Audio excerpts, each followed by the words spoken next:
Welcome to Luxscape. Here at Luxscape, we're dedicated to motivating the next generation of wealth. So relax and enjoy while we give you the 12 characteristics of a millionaire. Remember to like, subscribe, and hit that notification bell. So, who are considered millionaires? Is it the people who live in New York's Upper East Side? Residents of Malibu, California? Yes, probably. But the usual millionaire doesn't actually live there. Rather, they reside next door.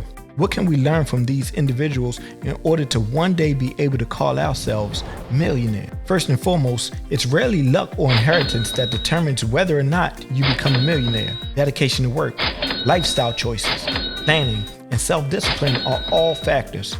Let's imagine we have a chance to talk to a group of millionaires. They would tell us that we live within our means. Around half of us have lived in the same house for over 20 years. We devote our time, energy, and money to accumulating wealth. We devote nearly twice as much effort to financial planning and investment as our non-millionaire peers. We believe that financial stability and freedom are more essential than having a high-class status. Our parents never gave us any money as a gift. We work for ourselves. About 2/3 of us are our own bosses. Yep, 75% of us are business owners. And we maintain our current lifestyle for at least another 10 years without bringing in any extra income. We have a good education. Only around 1/5 of us do not have a college diploma. We have a lot of investments. We invest roughly 20% of our annual realized revenue on average, and we make our own investment selections. We make long-term investments, but 90% of us sustain our assets for at least a year. Lesson 2, play defense. Let's take a little test. Do you have a yearly budget for your family?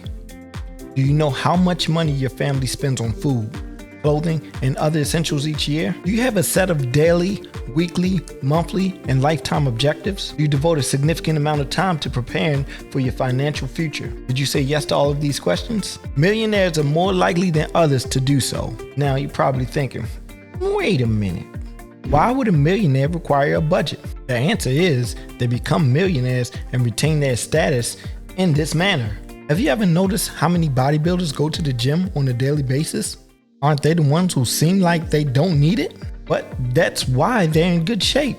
It's not much different when it comes to being financially stable. So how do you go about playing outstanding defense? To begin, you should purchase or rent a home in a middle-class neighborhood rather than an upper-class one. Let's use the price of an apartment in Manhattan for an example.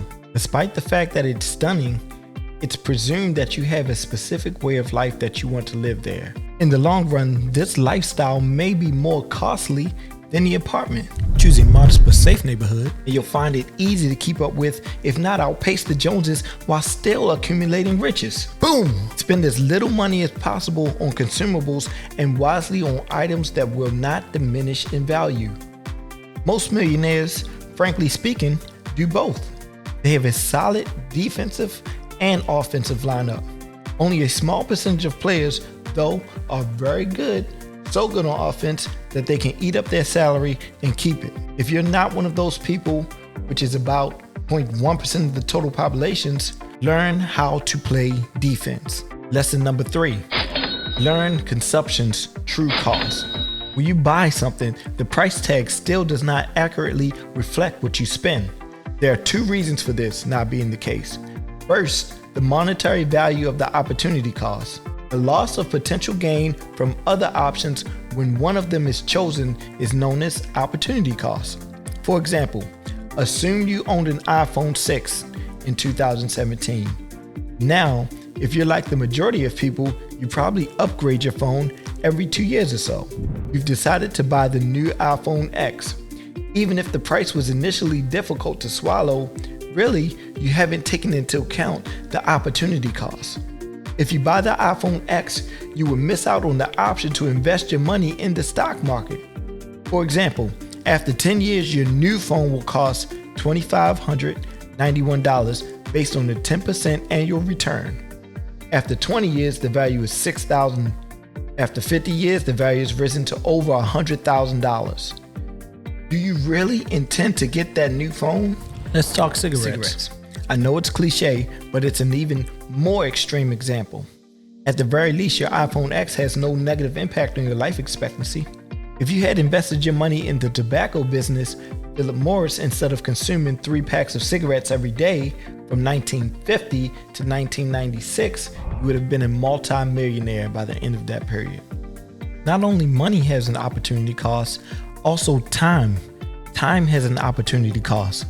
Large inventories of goods, such as elegant automobiles and expensive apparel, need not only money, but a lot of time to acquire and maintain. You don't buy a Ferrari without doing some market research first. You can't have a high-profile wardrobe without spending a significant amount of time learning about the trends, the best brands, and so on. This is time that could have been better spent improving your financial knowledge, growing your business, or creating a suitable household budget. Even for high-income producers, time and energy are limiting resources. Maybe that's why Steve Jobs wore the same clothes. Maybe that's why Mark Zuckerberg is doing the same. That's the number 4. Gifts in the form of cash are bare favors. A bare favor is a Swedish term for someone performing a service for another person that they believe to be beneficial, but it ends up being the opposite. Like a bear market in the stock market. It's going down, all right? Every well-off parent, or every parent in general, wishes their children to be successful and thriving in life. How do wealthy parents ensure their children have an advantage? They do, simply put, support them with additional funds. However, this proves to be unhelpful. In reality, adults who sit around waiting for their parents' money to come in are significantly less productive than their counterparts. Children are taught to live beyond their means as a result of cash gifts. Gift recipients, on average, have a lesser net worth than their peers in 80% of cases. Adults who receive money from their parents have difficulty distinguishing between their parents and their own wallets. In fact, they frequently believe that they are members of the "I did it on my own" club because it's much easier to spend other people's money than it is to spend one's own. So, what can you give your children to help them become more successful and thriving in life? Tuition is the most common present that millionaires receive from their parents. Aside from that, attempt to establish an environment that values independent thought and celebrates accomplishments, responsibility, and leadership. Often the things that are most valuable cost nothing. They are free. Number 5, how to determine you're on the right path. Are you on your path to financial independence, or are you on your way to a life of credit cards and debt? The following method can be used to calculate your predicted net worth. Age times realized yearly pre-tax income divided by 10 equals net worth.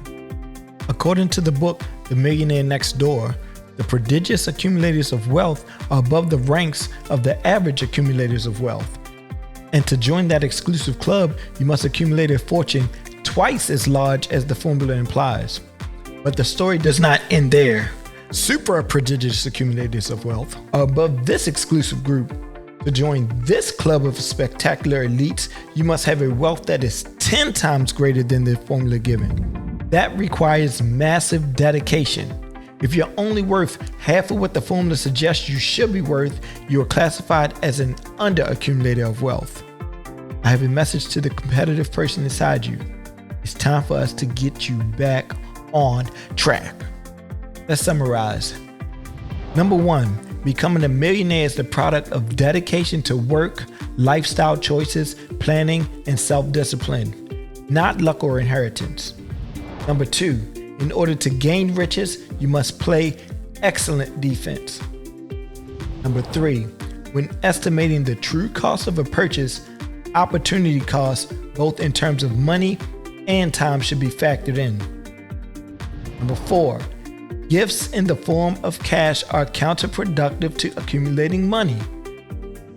Number 5, you may determine if you're on the right path to becoming a millionaire by multiplying your age by your annual income divided by 10 and comparing it to your net worth. So, what characteristics do you have in common with the millionaire? What characteristics should you follow? Please let us know in the comment section below. And if you love the video, don't forget to hit that thumbs up button. Thanks for watching Luxscape.